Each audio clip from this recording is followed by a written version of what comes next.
So today I'm going to be showing you guys a video of how to take someone from a previously color level 4 in her new growth and 5 on her ends to an all over platinum, icy, even white blonde. Typically that sounds like something that has to be done in multiple sessions to keep the integrity of the hair intact.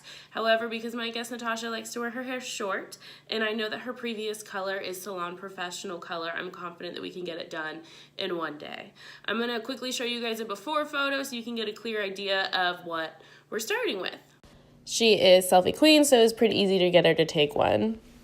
So my first step is to section neatly, and then I'm doing what's referred to as a platinum card. I'm going through and taking about 1/3 of an inch sections, and I'm foiling them about 1/3 of an inch off the scalp. This is because I know her ends are going to take longer to lift than her new growth. Due to previous color and because the hair on her ends is older, the cuticle has hardened more, and we're not going to get any additional lift from the heat of her scalp.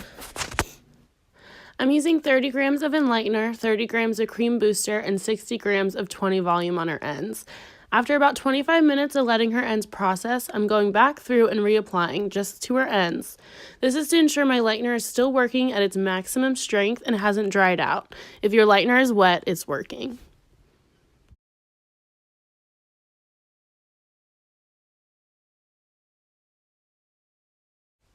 So now that I've let her ends process for about 40 minutes, I've lifted them to a level 9Y. It's time to remove her foils and apply my enlightener to her new growth.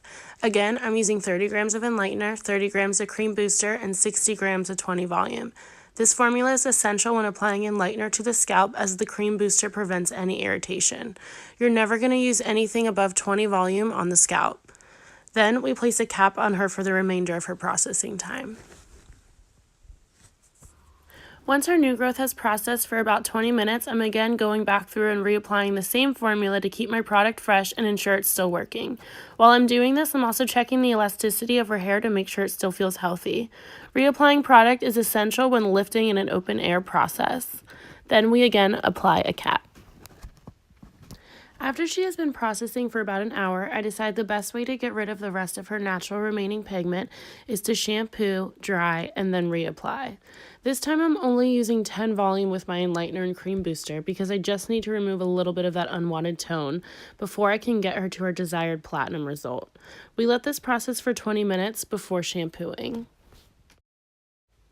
I'm shampooing her with a blue-violet base shampoo to help counteract any NRP still left in her hair. Then I spray equalizing solution and apply her gloss.